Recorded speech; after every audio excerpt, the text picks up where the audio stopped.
m'appelle Virginie Hoang, je suis responsable des achats du groupe CNIM sur la partie système industriel. J'ai connu l'association de par une personne de mon réseau, donc en l'occurrence Samir, qui est le président de l'association Université. Donc j'ai choisi, on m'a proposé de participer à ces oraux blancs, donc dans le cadre de la préparation au concours d'infirmier, pour que je puisse amener un regard professionnel sur la présentation des candidats, et j'évalue pas leurs connaissances liées au métier d'infirmier, mais plutôt la manière dont ils se présentent et je dirais, je travaille avec eux, la manière dont ils doivent se présenter et les qualités qu'ils doivent mettre en avant pour essayer de se vendre le mieux possible. D'accord.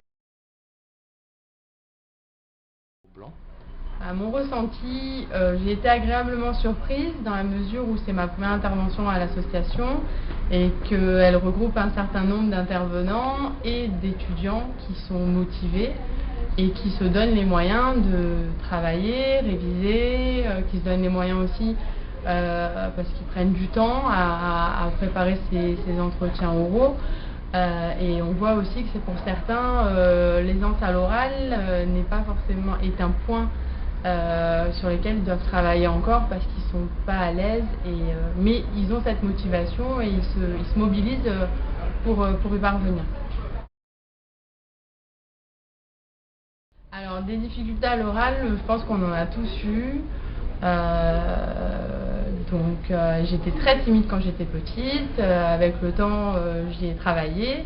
Et je dirais que le fait de préparer des examens, des oraux, des concours fait aussi que je l'ai travaillé de manière dans le cadre scolaire.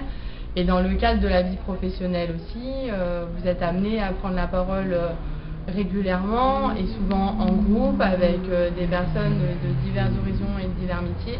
Et donc du coup c'est quelque chose qu'il faut travailler et qu'on travaille encore au quotidien.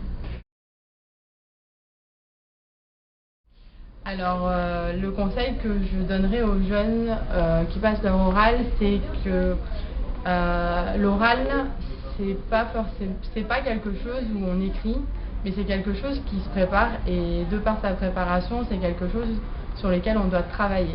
Et le travail, il se fait pas de manière scolaire, il se fait dans la vie de tous les jours. Et tous les jours, on est amené à communiquer.